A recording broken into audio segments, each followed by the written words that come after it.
Al acabar cada ensayo, el director de la banda de música del colegio, Charlie Mize, repartía por media ciudad de Alvin, en Texas, a los niños que se apelotonaban en su coche. Los iba dejando lo más cerca posible de sus casas o en lugares donde sus padres los recogían. Quería facilitar que todos regresaran sanos y salvos. A Colette Annis Wilson, de 13 años, la dejó en la intersección de la autopista 6 y la carretera comarcal 99, donde su madre pasaría por ella en pocos minutos. Si se retrasaba, la niña sabía que tenía que ir a esperarla a casa de su mejor amiga, que vivía muy cerca de allí. Y es que no era nada fácil salir puntual de casa de los Wilson, donde Clary y Tom, los padres de Colette, estaban criando a 9 hijos, incluida ella, que era la segunda. Su madre preguntó al resto de los hermanos si alguno de ellos quería acompañarla por Colette. 3 se apuntaron. Cuando estuvieron todos subidos en el coche, fueron a buscarla. Se retrasaron 6 minutos.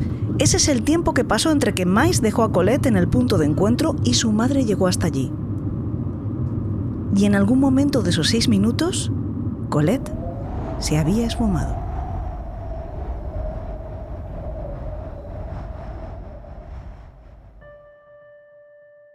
Era 17 de junio de 1971 y se inauguraba un largo periodo de 3 décadas de desapariciones y asesinatos de mujeres, la mayoría adolescentes, en un área muy delimitada de los Estados Unidos, entre Houston y Galveston, donde en todos estos años han aparecido varias decenas de cadáveres víctimas de asesinato.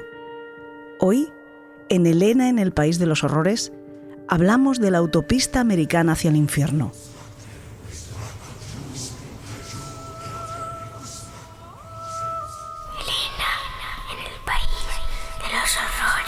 Con Elena Merino.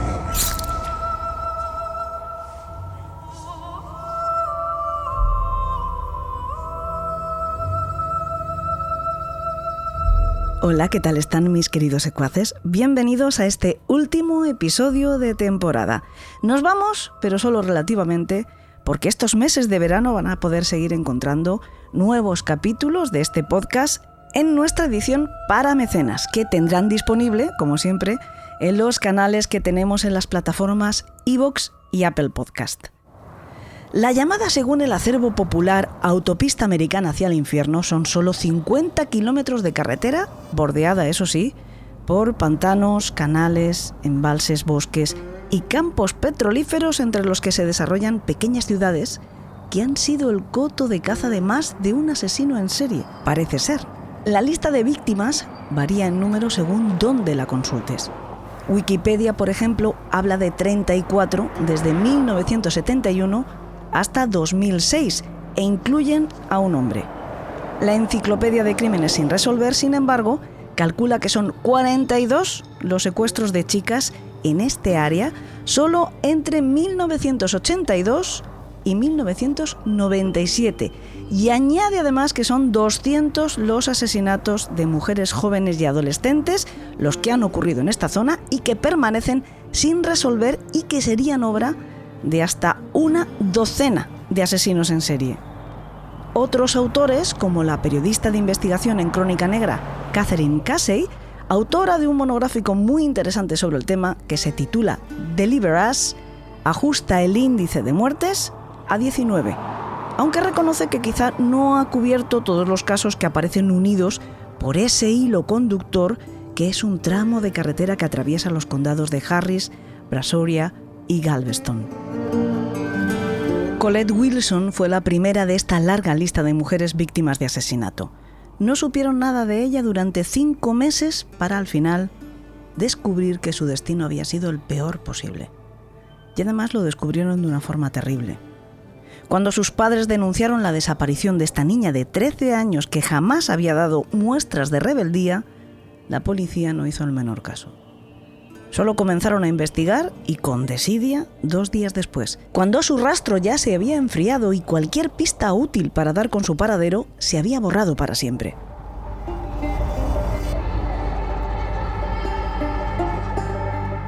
Esta actitud por parte de las autoridades iba a ser además la tónica habitual en el resto de desapariciones a lo largo de los años.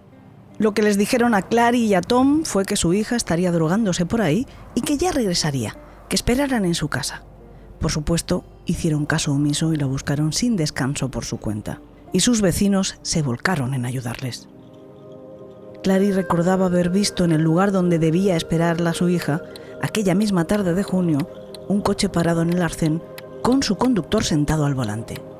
En ese momento ella pensó que tal vez estaba sufriendo una avería, pero sin embargo más tarde se convenció de que ese individuo era quien se había llevado a Colette ante sus propios ojos.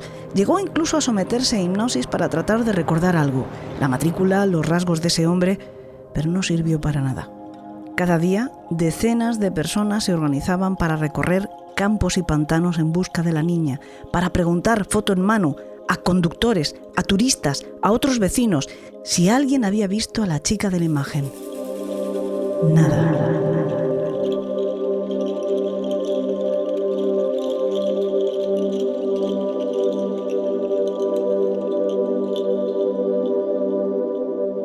Un mes después, unos pintores que se estaban encargando del puente de Pelican Island en la bahía de Galveston encontraron el cadáver de una chica flotando.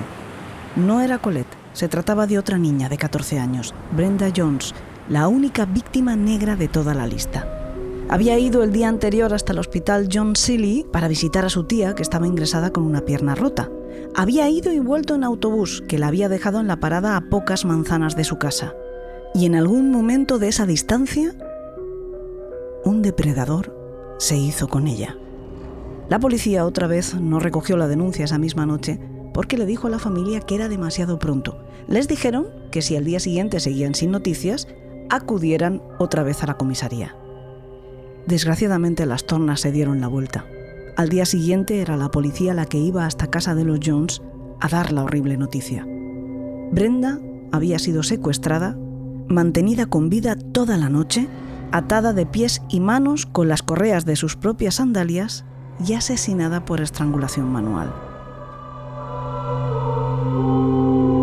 El 4 de agosto, un mes después del secuestro de Brenda y 2 de la desaparición de Colette, Sharon Shaw y su mejor amiga Rhonda Renee Johnson se desvanecieron en Offats Bayou, en la isla de Galveston. Habían ido a la escuela local de esquí acuático desde Webster, una localidad a media hora de allí, aledaña a la Interestatal 45 en el continente. Llegaron y casi con las mismas se tuvieron que ir porque el propietario les dijo que esa tarde no iba a sacar el barco debido a que el mar estaba revuelto. La última vez que las vieron caminaban hacia el bulevar del Rompeolas. En un principio todo el mundo creyó que se habían escapado de casa, que habían huido a California para cabalgar olas más altas sobre su tabla de surf, como era su sueño. No las buscaron. A finales de octubre, una chica denunció la desaparición de su compañera de piso en Houston, Gloria Ann González, de 19 años, que trabajaba como contable en Kroger. Tampoco en este caso la policía se movilizó demasiado. El 15 de noviembre, otras 2 mejores amigas de 15 años, Debbie Catherine Ackerman y María Talbot Johnson, fueron vistas por última vez en la acera del centro comercial Port Holiday en la isla de Galveston.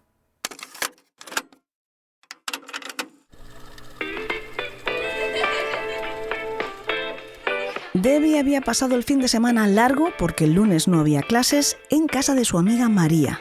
A su madre no le había hecho demasiada gracia la idea, porque no le gustaba esa amistad. Consideraba a María demasiado avanzada para cómo era Debbie. Sin embargo, su hija utilizó el viejo truco de pedir permiso a ambos progenitores, y aunque su madre le hubiera dicho que no, su padre le dijo que sí, que podía ir a pasar esas 2 noches fuera, con el compromiso de regresar a casa a primera hora de la tarde del lunes. A eso del mediodía de ese lunes, unas amigas las vieron hacer autostop y subirse a una furgoneta blanca con cortinas en las ventanillas traseras, adornada, una de ellas, con una pegatina del símbolo de la paz. Al volante iba un hombre blanco. En casa de los Ackerman, la alarma se disparó en cuanto Debbie no volvió a casa a la hora pactada. Pero tanto ellos como los Johnson entraron en pánico cuando a la mañana siguiente seguían sin noticias de las dos niñas y avisaron a la policía. El miércoles de esa semana, un anciano pescaba en el pantano Turner, en el continente, cerca de Texas City, a unos kilómetros al norte de Galveston, por la I-45, cuando se topó con un cadáver parcialmente sumergido cerca de un puente. Se trataba de María. Le habían disparado en el cuello 2 veces. Estaba atada de pies y manos y desnuda de cintura para abajo. La hora estimada de la muerte fue entre 10 y 18 horas después de ser vista subiéndose a una furgoneta. Todos los agentes de policía disponibles en el condado de Galveston y Texas City se volcaron entonces en la búsqueda de Debbie. Fue un bombero quien la encontró entre la hierba alta, a 45 metros río abajo, desde el puente donde flotaba su mejor amiga. Como ella, estaba atada de pies y manos, desnuda en la parte baja del cuerpo y muerta a tiros. El 23 de noviembre, el mismo día en que Debbie Ackerman iba a ser enterrada, sobre las 8 de la mañana, un hombre armado con un detector de metales encontró en las inmediaciones del embalse de Addicks, al oeste de Houston, un cuerpo humano, sin cabeza. En cuanto la policía se hizo cargo del asunto, realizaron una batida y encontraron el cráneo a poca distancia. En este caso, el cadáver estaba vestido y la ropa y los complementos se correspondían con los que había llevado puestos Gloria González la última vez que había sido vista con vida. En la morgue, el forense determinó que probablemente la separación de las partes del cuerpo se había debido a la acción de los animales. A su parecer, la mujer había sido estrangulada con una cuerda y además hizo otro descubrimiento muy extraño. En esa época, a principios de los 70, la mejor manera para corroborar la identidad de un fallecido que hubiera perdido sus facciones era mediante la dentadura. El patólogo procedió a recomponer la de la víctima reinsertando las piezas sueltas en la mandíbula. Pero resultó que uno de los molares no encajaba, lo que significaba necesariamente que pertenecía a otra persona. Efectivamente, 3 días después, la policía volvió al área del embalse de Addicks con perros de rastreo. A menos de 50 metros de donde había aparecido González, hallaron un montón de huesos y un anillo con la palabra paz. Era Colette Wilson. La causa de la muerte había sido un fuerte traumatismo en la cabeza. Para entonces, los medios de comunicación ya estaban hablando de un maníaco sexual que se habría cobrado 5 víctimas en una franja de tierra muy concreta, entre Houston y Galveston, siempre en las inmediaciones de la Interestatal 45. No se incluían en esa lista las desapariciones pendientes. Las autoridades, por su parte, sin embargo, no se precipitaban en relacionar los hechos. Señalaban algunos de estos crímenes como asesinatos aislados, como el de Brenda Jones. Es decir, que más que un maníaco sexual, insinuaban que podría haber varios. Quizá fuera porque en cada jurisdicción los departamentos de policía hacían la guerra por su lado. Es decir, realizaban sus propias pesquisas únicamente sobre el caso que se hubiera producido en su circunscripción, sin intercambiar notas con el resto de investigadores de otras ciudades o de otros condados. El miedo cundió. Las adolescentes comenzaron a extremar su cuidado. Muchas niñas sentían pavor cuando tenían que salir a la calle. A principios de año, en el embalse de Taylor, en una población costera llamada Shreikre, a unos 48 kilómetros al norte de Galveston, unos chicos que estaban de pesca vieron flotando lo que creyeron que se trataba de un balón de rugby. Remaron hasta él, trataron de pescarlo con uno de sus remos y al darle un toquecito, se volteó, dándoles el susto de sus vidas. No era lo que habían imaginado, sino lo que están imaginando ustedes. Otro cráneo humano. Después, el forense señaló que era el de una niña caucásica de entre 13 y 16 años. Al cabo de 9 días, gracias a los archivos dentales, pudieron ponerle nombre. Renee Johnson, una de las 2 amigas desaparecidas el 4 de agosto del año anterior, a las que las autoridades no estaban buscando porque habían dado por hecho que se habían fugado a California. Durante las siguientes 6 semanas se escudriñó cada metro de tierra y agua en una zona que había sido repetidamente golpeada por huracanes durante todo ese tiempo. Fueron encontrando restos minúsculos en ocasiones, a veces de animales y otras de humano.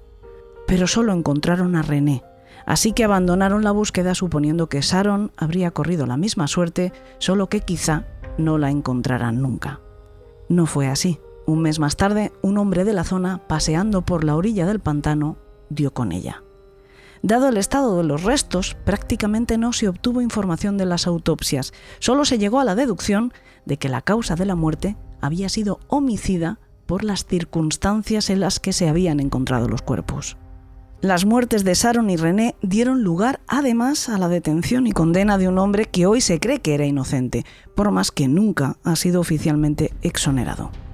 Roy Johnson era concejal de Webster y abuelo de la segunda víctima para más señas. Estaba frustrado por la falta de avance en la investigación y acabó despidiendo a la mitad de la policía, entre ellos a su jefe. Contrató para sustituirlo a un tal Donald Ray Morris, hasta entonces agente de tráfico del Departamento de Seguridad Pública de Texas. Este, a su vez, nombró como ayudante a su compañero y amigo Tommy Lee Deal. Webster era entonces una localidad pequeña en la que casi todos se conocían. Uno de esos personajes populares era Mike Self, un chico adoptado y criado por una viuda que había tenido problemas de aprendizaje por alguna clase de lesión cerebral, según los médicos. Trabajaba en la gasolinera y era voluntario de los bomberos, porque su verdadera pasión era el servicio público. De hecho, era un visitante habitual de la comisaría donde solo iba a codearse con los verdaderos agentes de la ley y a charlar. Hasta la aparición de los cuerpos de Sharon y René, estas conversaciones eran completamente intrascendentales e insustanciales. Pero después del suceso, Mike preguntaba constantemente por el caso. Morris no era de la zona y por lo tanto no sabía gran cosa del muchacho, y me atrevo a especular con que tampoco le importaba demasiado. Pero pronto entró en su radar por el simple hecho de que era amigo del anterior jefe. Así que cargó contra él las culpas de los asesinatos. Le sacó una confesión a golpes y amenazándole con el arma. Lo llevaron a juicio por el asesinato de Shaw en mayo del 73. Aunque se retractó de su confesión, fue condenado a cadena perpetua. Agotó todas sus apelaciones sin éxito y murió en la prisión de cáncer en el año 2000. Sin embargo, 3 años después de su detención, Morris y su ayudante Deal fueron acusados de robo a bancos y sentenciados a 55 y 30 años respectivamente. Mientras Self cumplía condena, un par de hombres más confesaron los asesinatos de las niñas. Uno de ellos fue un tipo de la zona que en 1980 se presentó en la comisaría reconociéndose culpable y aportando algunas informaciones bastante certeras relacionadas con el caso que nunca se habían hecho públicas. A pesar de eso, no se le investigó porque, según la policía, era un psicótico y además el caso estaba resuelto. Del segundo hablaremos más tarde. En cualquier caso, con Self en la cárcel por los asesinatos de Sharon Shaw y René Johnson y otros 5 asesinatos de niñas adolescentes por resolver, las desapariciones continuaron sucediendo. La tarde del 3 de enero de 1973, Kimberly Rae Pitchford, de 16 años, salió del Instituto J. Frank Dobie en Houston para ir a recibir su primera clase de conducción. Había quedado en avisar a su madre para que fuera a buscarla cuando terminase, sobre las 6 de la tarde.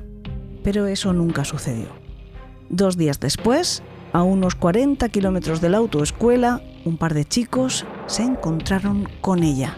Y como las demás, estaba flotando en un pantano. La habían estrangulado.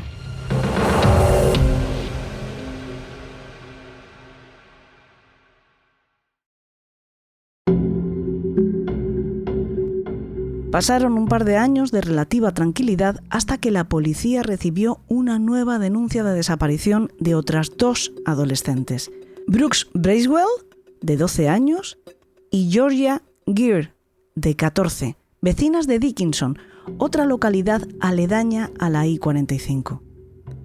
Era 6 de septiembre de 1978. Las niñas ni siquiera habían llegado a clase. Se habían desvanecido en algún lugar y momento desde que salieron de su casa por la mañana hacia el instituto. Y como la policía recabó testimonios de gente que aseguraba haberlas visto haciendo autostop en Alvin, un municipio cercano, volvió a darse por hecho que eran 2 fugitivas. Un par de años después, en abril, un trabajador de Phillips Oil encontró sus cráneos en una alcantarilla, cerca del yacimiento donde trabajaba, en la misma localidad de Alvin. 4.000 horas de trabajo empleando en ello a presidiarios para contar con más personal, registrando los pantanos, sirvieron solo para recolectar además algunos dientes y fragmentos de mandíbula, aunque lo bastante para identificarlas y señalar como causa de la muerte traumatismo cráneoencefálico. Nada más. El caso también permanece sin resolver. Y suma y sigue. La mañana del 21 de mayo de 1977, Susie Bowers, de 12 años, iba desde casa de sus abuelos, cerca del malecón de Galveston, a la suya a un par de kilómetros. Había quedado con amigos para ir a la playa. Nunca llegó. Ante la denuncia de los padres esa misma tarde, la actitud de la policía fue la de siempre: restarle importancia a la ausencia de Susie, suponiendo que era una travesura, algo así como una fuga de casa que terminaría pronto. Las 10 desapariciones de niñas con un perfil similar al de Susie en la mayoría de los casos, que habían acabado revelándose como asesinatos sexuales en esa misma zona en los últimos años, no les hizo plantearse ni por un segundo otra posibilidad que la de la niña escapada de casa, sola, sin nada de equipaje ni de dinero.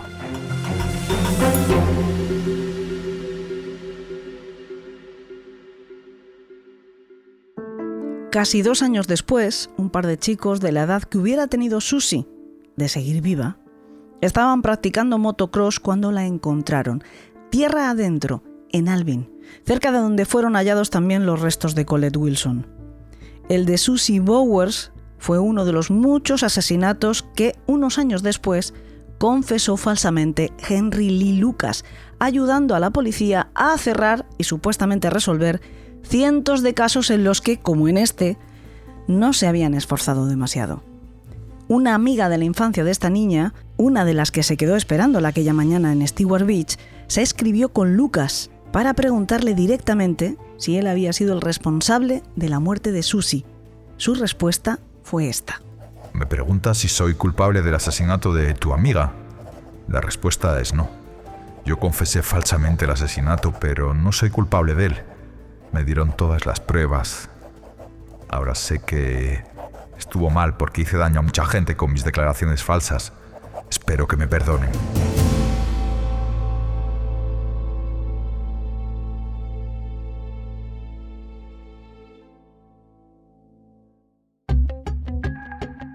Estos primeros 11 asesinatos de la autopista americana hacia el infierno están sin resolver porque, aunque una persona pagó de por vida por la muerte de 2 de estas niñas, el consenso general es que fue una condena injusta.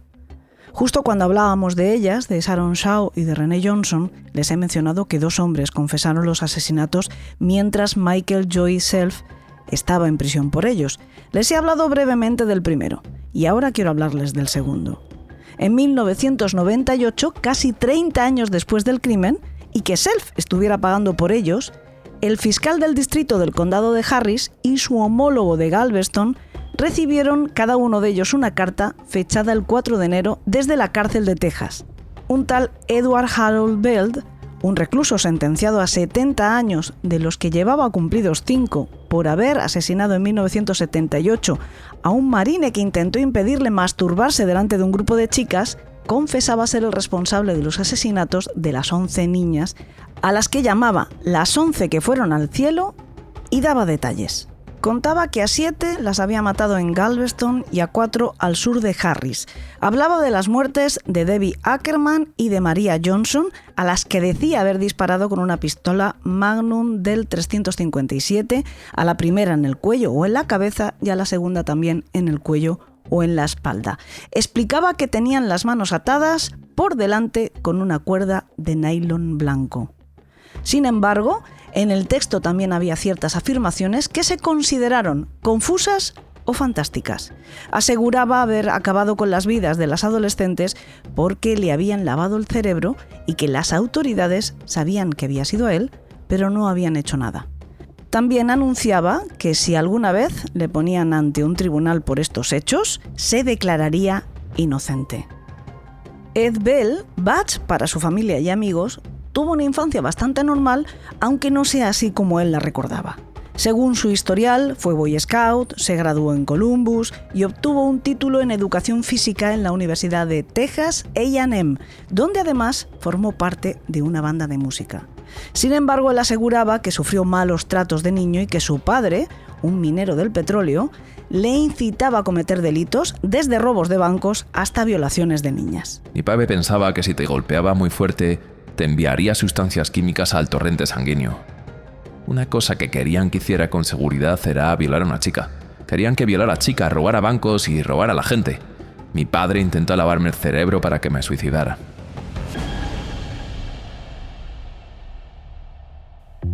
Tras graduarse, se casó por primera vez y tuvo 3 hijos. Sus problemas con la justicia comenzaron en 1966, cuando fue arrestado por exhibirse delante de niñas pequeñas.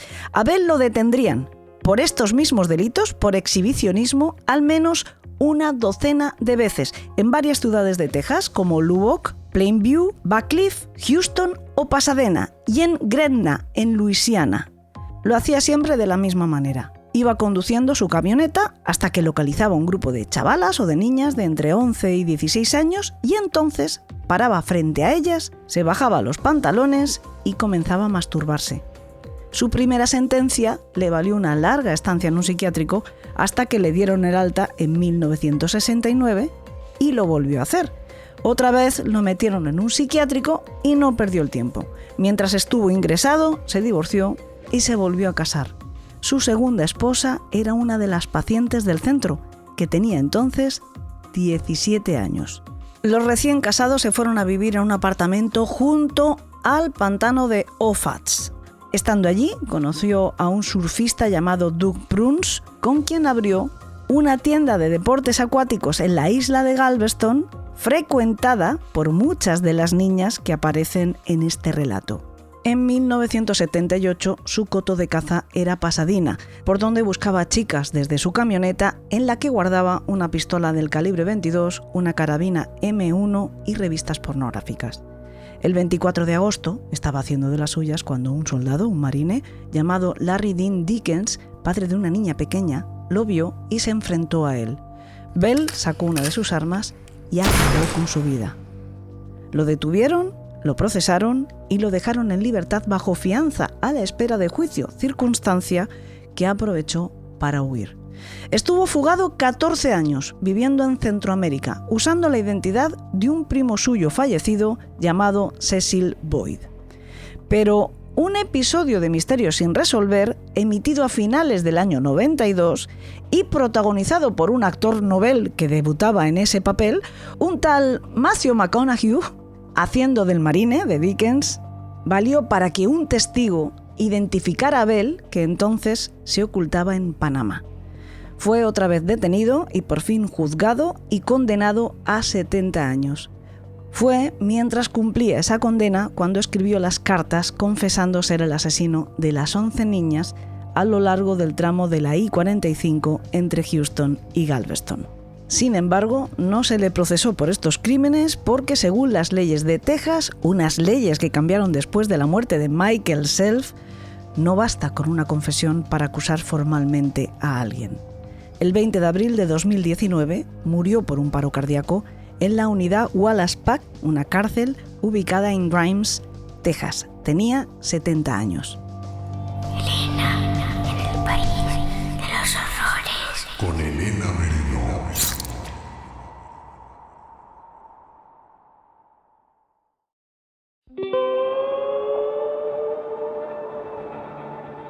Las desapariciones y asesinatos de mujeres jóvenes y adolescentes entre Houston y Galveston, es decir, los crímenes de la autopista americana hacia el infierno, dan tanto de sí que, como una matrioska del horror, como una muñeca rusa del crimen, contiene dentro otros casos agrupados con su propia denominación de origen. Por ejemplo, los llamados Campos de la Muerte de Texas, una serie similar a la que hemos contado, es decir, desaparición, violación y asesinato de chicas, aparecidas todas ellas en un área concreta próxima a la I-45, en Calder Road, con características propias y tanta información que será el tema que nos ocupe la semana que viene. En el próximo episodio de Elena en el País de los Horrores les contaré estos casos, los que quedan estrictamente dentro de los denominados Texas Killing Fields y otros ocurridos en esa misma zona también en la década de los 80, pero ahora vamos a hacer una elipsis para centrarnos en los crímenes de los 90. Crystal Ann Baker, con 13 años, vivía con su abuela en Texas City. Había tenido que irse allí a mitad de curso porque en el colegio estaba sufriendo acoso.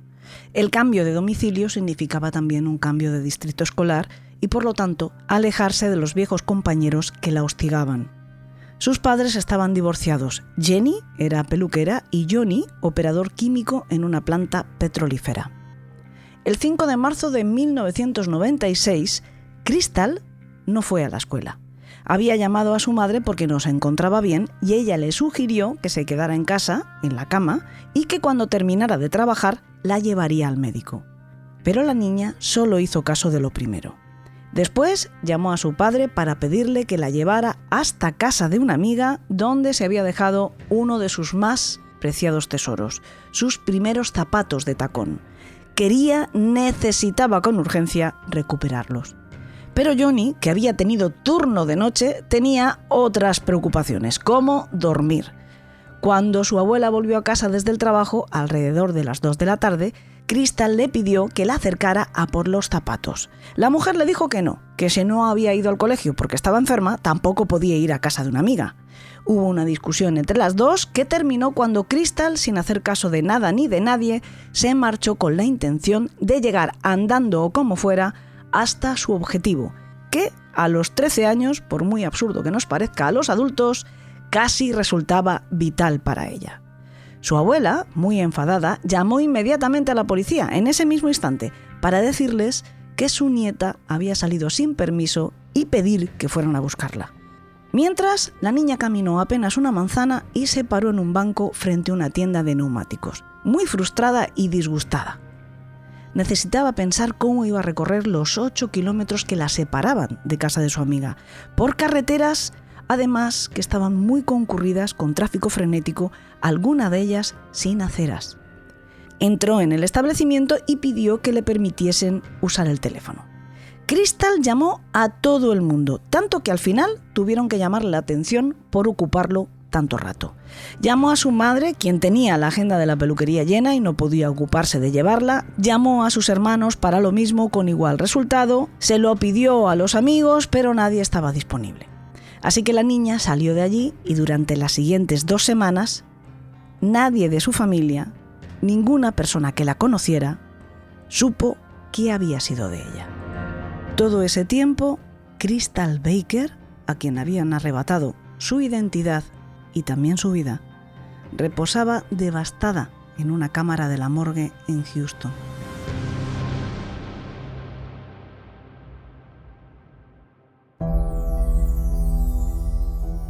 Apenas 3 horas más tarde, después de que se fuera de casa de su abuela, una pareja se topó con su cadáver bajo un puente de la I-10 que cruza el río Trinity, en Anahuac, a 120 kilómetros de distancia de Texas City. Fue embolsado y procesado como Jane Doe porque nadie cruzó datos. En casa, su madre había llamado a la policía el mismo día que se perdió 2 veces, que se sumaron a la llamada que había hecho antes su abuela. Y en cada ocasión le restaron importancia a su preocupación y les dijeron que esperaran, que la niña volvería. El 21 de marzo fue la policía quien se puso en contacto con Jenny para decirle que tenía que identificar a su hija por las fotografías que habían sacado a un cuerpo en una mesa de autopsias. A Crystal la habían golpeado, violado y estrangulado. La investigación que se hizo sobre las muestras obtenidas del cuerpo no llevaron a nada en ese momento. Afortunadamente, este caso marca una gran diferencia con respecto a los demás. Un agente de pruebas de la oficina del sheriff de Chambers no se rindió. Año tras año estuvo intentando que se volvieran a analizar las ropas de la pequeña con la esperanza de que los avances en la investigación genética pudieran ayudar a resolver este caso. Recibió negativa tras negativa cada vez que lo intentó. Hasta el 6 de febrero de 2009, que volvió a llevar las evidencias al laboratorio y por fin obtuvieron un perfil de ADN que sin duda pertenecía al asesino. Esta huella genética se introdujo en el CODIS, que es el sistema de índice combinado de ADN del gobierno de los Estados Unidos, que está administrado por el FBI y que recoge y es capaz de cruzar los perfiles de delincuentes convictos, personas desaparecidas y restos humanos no identificados. El 15 de septiembre de 2010, el ordenador anunció una coincidencia. Se trataba de Kevin Edison Smith, a quien habían detenido en Luisiana por un delito menor relacionado con drogas. Las leyes de este estado obligan a los detenidos a presentar una muestra de ADN y así pudieron darle caza. Desde 2019 existe una ley nacional similar que se conoce de hecho como Ley Crystal Jane Baker, porque fue este caso el que demostró la eficacia de esta medida. En 1996, Kevin Smith vivía en Texas City y trabajaba en la refinería Amoco. Aquel día vio a la chica caminando por la carretera y, según él, la convenció para que subiera a su camioneta, seguramente con la promesa de llevarla a casa de su amiga. Crystal ya había caminado unos 3 kilómetros. En un momento dado, paró el vehículo detrás de una gasolinera y trató de forzar a la niña. Como se resistió, la redujo a golpes y después de violarla, la estranguló. El lugar donde la abandonó fue arbitrario. Solo condujo buscando algún sitio donde nadie le viera arrojar un cuerpo. Fue condenado a cadena perpetua.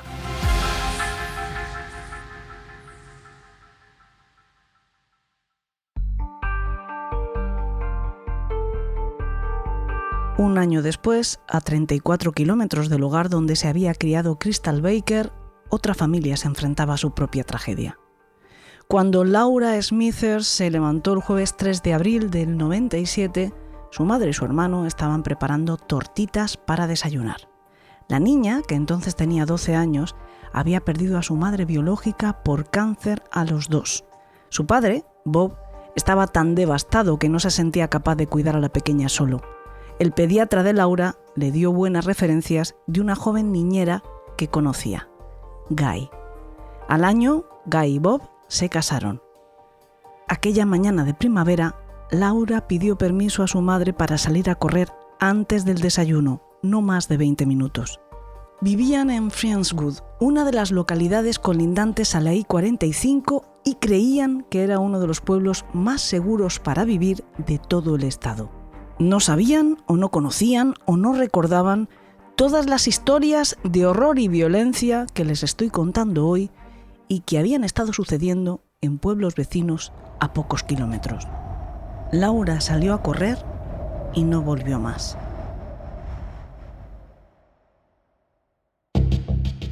También en este caso hay una diferencia con respecto a los anteriores. Las autoridades se volcaron desde el primer momento en tratar de localizar a esta pequeña. Varios cuerpos de policía, el FBI, el Departamento de la Policía de Friendswood, el del Sheriff del Condado de Harris, formaron el operativo de búsqueda y a ellos se unieron voluntarios de todo el condado, incluido el grupo fundado por Tim Miller, padre de una de las víctimas de los años 80, de la que les hablaré la semana que viene, creador y sostenedor de una asociación de búsqueda de personas desaparecidas a caballo. Más de 6.000 personas buscaron en vano a Laura, rastreando un área de más de 2.000 metros cuadrados. Ninguno de ellos dio con la menor pista del paradero de la niña. Fueron, el 20 de abril, un padre y un hijo ajenos al operativo. Habían llevado sus perros a pasear por una zona de campo donde los podían dejar correr libremente cerca de un estanque de retención en Pasadena, a 22 kilómetros de la casa de los Smithers. Mientras caminaban, un olor a descomposición delató un cadáver, aunque ellos pensaron que se trataría de un animal. Miraron cerca del agua y, sobresaliendo de una tubería de drenaje, vieron unas piernas todavía con sus calcetines. Era la única ropa que le quedaba a la niña. La autopsia reveló que Laura también había sido maltratada antes de morir por estrangulación, poco después de ser secuestrada. A partir de este caso, la gente se volvió verdaderamente temerosa. Se repartían kits en los colegios para que los padres tomaran las huellas dactilares y muestras biológicas de sus hijos con el fin de facilitar su identificación en el caso de que les pasara lo mismo que a tantas adolescentes de la zona. La ética, el conocimiento, la técnica y sobre todo el compromiso de los investigadores había mejorado mucho después de estos últimos crímenes. Pero la siniestra realidad se imponía, haciendo que los casos se acumularan, se superpusieran unos a otros, sin darles márgenes para avanzar en las pesquisas. Mientras todavía estaban buscando a Laura, Sandra Sapau, de 19 años, una madre de 2 hijos recién separada de Webster, había dejado a los niños con sus padres para ir a recoger sus cosas de la casa que había compartido con su marido y de la que tenían que mudarse ya. Era tarde, entrada la madrugada, cuando terminó. Esa noche pensaba pasarla en un motel de la carretera West NASA Road 1, que es un ramal de la I-45. Resultó que estaba completo, así que cruzó la calle para ir a una tienda Stop and Go y llamar a una amiga. En el aparcamiento había un hombre apoyado en una camioneta blanca que la miraba fijamente. A Sandra la incomodaba y se lo comentó a su amiga, que quedó en ir a buscarla a un Waffle House cercano. La mujer volvió a su coche y condujo hasta allí, pero cuando estaba llegando el vehículo empezó a fallar. Parecía que el problema lo estaba dando una rueda. Sandra llegó como pudo hasta el estacionamiento de la cafetería en la que había quedado con su amiga y bajó a comprobarlo. Entonces vio la camioneta blanca del tipo de la tienda parar cerca de ella. Se bajó aquel hombre rubio, con bigote, con bolsas bajo los ojos, vestido con vaqueros, camiseta blanca y un sombrero tejano negro. Se dirigió a ella y le explicó que cuando se había marchado de la tienda Stop and Go, se había dado cuenta de que llevaba una rueda pinchada y la había seguido para ofrecerle su ayuda. A ella no le hacía mucha gracia, pero estaba en un apuro porque no sabía muy bien cómo tenía que hacer para cambiar el neumático, así que aceptó. En un momento dado, el hombre le dijo que cogiera un paño de su propio vehículo. Cuando Sandra se afanaba en buscarlo por la zona del copiloto, aquel individuo le cayó encima y le puso un cuchillo en el cuello para obligarla a subir. Enseguida se pusieron en marcha. Paró un par de veces en la parte trasera de 2 establecimientos de la carretera para intentar forzar a Sandra. Le arrancó la camisa, la manoseó, la babeó, pero ella se negó a obedecerle cuando le ordenó que se quitara los pantalones. Así que volvió a la carretera y, señalándola con el cuchillo, le gritó varias veces que lo hiciera. Entraron en la Interestatal 45. El coche volaba, alejándose de la población y de las luces. Sandra ganó tiempo convenciéndole de que para sacarse el vaquero tenía que quitarse primero los zapatos. Mientras maniobraba para hacerlo, vio que su puerta no estaba bloqueada, así que la abrió para saltar. Su secuestrador la agarró por la camisa rasgada y, después de forcejear, se la quedó en la mano mientras Sandra caía de un coche que circulaba a más de 100 km por hora y rodaba por el asfalto de la autopista, golpeándose, hiriéndose, pero salvando su vida. La camioneta blanca paró y comenzó a circular hacia atrás, acortando la distancia con la mujer. Sandra, como pudo, echó a correr, rezando por encontrar ayuda. A esas horas no había demasiado tráfico, pero providencialmente Minerva Torres, una mujer que regresaba de la despedida de soltera de su hermana, pasó justo por allí, la vio y la recogió. Volvieron juntas al Waffle House, desde donde pidieron ayuda a la policía. Está en Waffle House.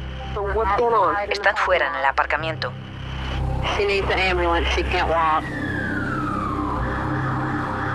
Necesita una ambulancia, no puede caminar. Dice que la encontraron en mitad de la autovía. La mujer se llama Sandra. Necesito unidades en el 959 de West Nassau Road. Una mujer ha saltado de una camioneta, matrícula desconocida, vista en la 45, hacia el norte. Sandra pudo describir con mucha precisión el aspecto de su agresor y el de su vehículo. Pese a eso, un par de meses después, su caso se había quedado frío, sin pistas. Y un par de meses después, Kellyanne Cox, de 20 años, estudiante de criminología de la Universidad del Norte de Texas, dejó a su hija Alexis con su madre y se fue, junto a sus compañeros de derecho penal, a visitar el departamento de policía de Denton. Era 17 de julio de 1997. A la vuelta, paró en la tienda de una gasolinera y por error se dejó las llaves del coche dentro. Entonces llamó a su novio Lawrence desde una cabina para pedirle que fuera a buscarla. Cuando el chico llegó, ella ya no estaba. Y siguió sin estar por los siguientes 20 años, el tiempo que tardaron en encontrar sus restos enterrados en Angleton, cerca de la autopista 288, a unos 50 kilómetros al sur de Houston. Y exactamente un mes después de la desaparición de Kelly, los padres de Laura Smither, aún rotos por el dolor, recibían una petición de ayuda a la que no pudieron negarse. Otros padres del condado de Galveston buscaban a su hija de 17 años desesperadamente y necesitaban que ellos les guiaran.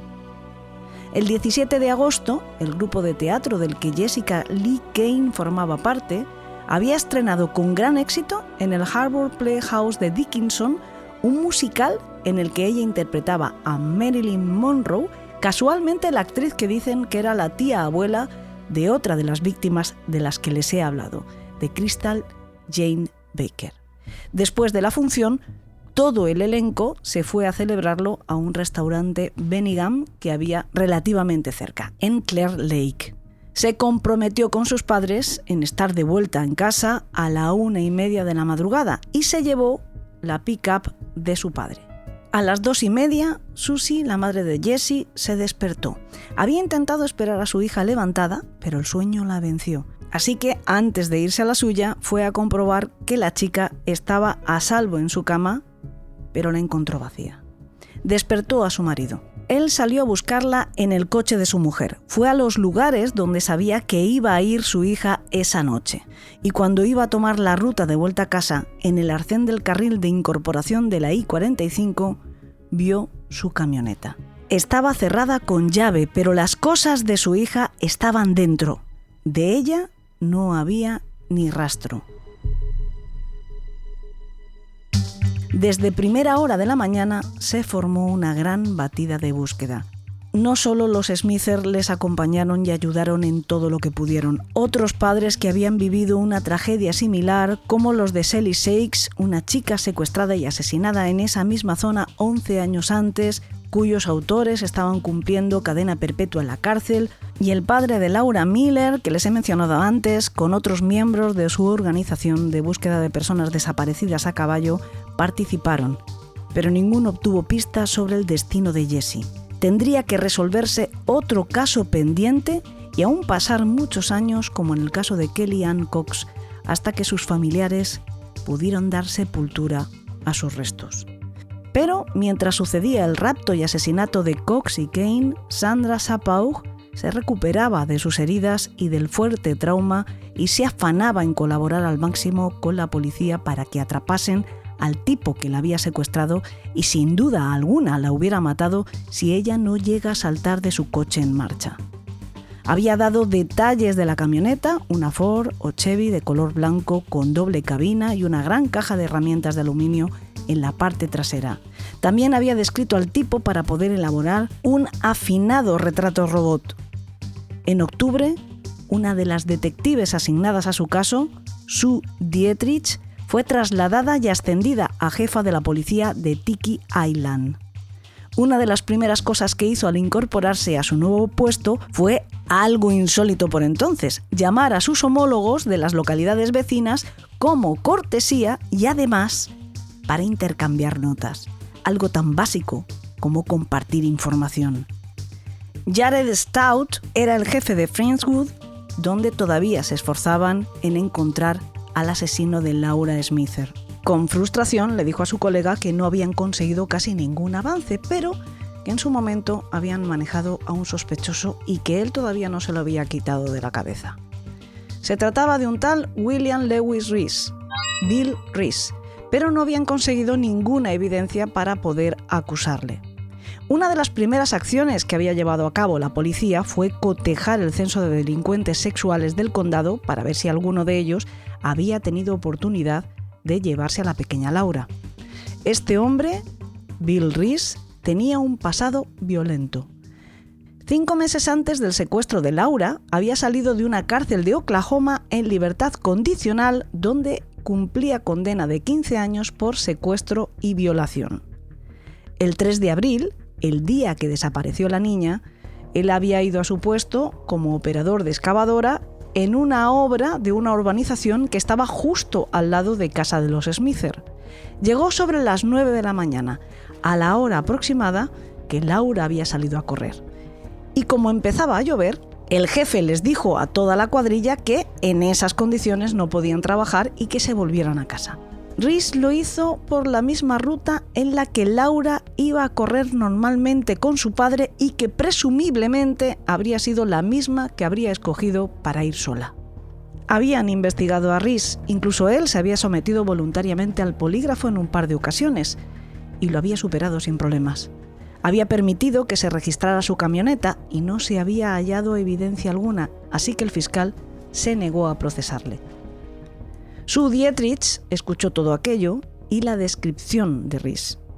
En un principio no cayó, pero por la noche, lo que le había contado Stout resonó con la potencia de una alarma nuclear en su cabeza. El aspecto físico de aquel hombre, del tal Bill Reese, y de su camioneta eran idénticos a los del agresor de Sandra Sapau. Al día siguiente se puso en contacto de nuevo con el jefe de la policía de Friendswood y empezaron a encajar las piezas del puzzle. Volvieron a hablar con Reese para pedirle que participara voluntariamente en una rueda de reconocimiento, pero dijo que no. Así que recurrieron a las fotografías que tenían de su ficha policial. Sandra Sapau no dudó ni medio segundo en identificarle. Después de ser detenido, ya no pudo negarse a ponerse detrás de la ventana de espejo con otros 4 individuos para que su víctima volviera a señalarle sin titubeos. Quiero que repitas con voz alta y clara, no grites. No grites. A la camioneta. A la camioneta. Voy a matarte, puta. Voy a matarte, puta. También se registró su casa y se encontraron varios objetos que serían aportados como prueba, como un par de cuchillos o un sombrero cowboy negro idéntico al que llevaba el agresor de la superviviente. Los investigadores estaban convencidos de que Reese era además el asesino de Laura Smither y con casi idéntico convencimiento el de Jessica Kane. Pero no pudieron formar nada sólido para poder llevar adelante una acusación por estos crímenes, así que se sentó ante el tribunal solo por los delitos contra Sandra Sapau. El juicio tuvo lugar en abril de 1998. El jurado lo encontró culpable y lo condenó a 60 años de prisión con posibilidad de pedir la condicional a partir de 2027. Fue llevado a la unidad Ellis en Huntsville, en Texas, para cumplir su condena. ¿Recuerdan que les he contado que el asesinato de Crystal Baker se resolvió gracias a las leyes de Luisiana que obligaban a los reclusos a dar una muestra de ADN? Pues volvió a ocurrir. Bill Reese fue obligado a dar una muestra biológica para extraer su perfil genético e introducirlo en el CODIS. Y en 2015 saltó el aviso de match. Su ADN coincidía con el del asesino de Tiffany Johnson, una joven de 19 años asesinada en Oklahoma el 26 de julio de 1997. Así que le acusaron por ese asesinato. Intentó negociar con el fiscal para evitar la pena de muerte. Admitió su culpabilidad en este caso y, sorprendentemente, confesó además los asesinatos de Laura Smither, de Kelly Cox y de Jessica Kane, dando también datos precisos para que se pudieran recuperar los restos de estas dos últimas. No consiguió lo que pretendía. En la actualidad, sobre William Lewis Reese pesan 3 cadenas perpetuas en Texas y una condena a muerte en Oklahoma. Sin embargo, todavía quedan muchos casos sin resolver, como ven y como verán también la semana que viene. Para tratar de solventarlo, el FBI puso en marcha la operación HALT, de las siglas en inglés de Equipo de Enlace de Homicidios y Secuestros, que, como también hemos mencionado ya, creen que se enfrentan no a un asesino en serie, sino a varios, porque resulta que la zona, por sus características, es un coto de caza ideal para estos depredadores que, como si compartieran información, habrían coincidido allí, y a los que hay que sumar los victimarios de una sola víctima, que también los hay en la zona. El perfilador de esta agencia de investigación, Mark Young, cree que podrían ser 4 los asesinos múltiples sin identificar que han acabado con la vida de tantas chicas. Hay otro dato muy escalofriante que manejan los perfiladores del FBI, y es que en cualquier momento puede haber hasta 600 asesinos en serie en Estados Unidos, la mitad de ellos en activo. Los 50 kilómetros más o menos que separan Houston de Galveston, conectados a través de la I-45, y sus zonas adyacentes, son un área extensa, con poblaciones pequeñas, tranquilas y confiadas, pero con mucha gente de paso porque las explotaciones petrolíferas y la expansión de las ciudades, es decir, la industria de la construcción, atrae a mucha gente de fuera a buscar trabajo. Hay abundante campo lleno de pantanos y vegetación con las condiciones perfectas para abandonar cuerpos, como ya hemos visto. Algunas de estas muertes están linkeadas con otros casos que han quedado fuera de este episodio porque no ocurrieron en las inmediaciones de la autopista al infierno, y también hemos dejado fuera algunos que sí están registrados en esta zona, pero no encajan dentro de ninguna de las series que les he contado. Recuerden que la semana que viene nos ocuparemos de la parte central de estos casos, los crímenes de los años 80 y los casos del campo de la muerte de Texas. Si no son ustedes mecenas y no ha habido forma de convencerles de que lo sean, me despido hasta septiembre. Hasta la próxima temporada de Elena en el País de los Horrores, que será la número 15. Y a todos los demás, hasta la semana que viene. Que tengan dulces sueños.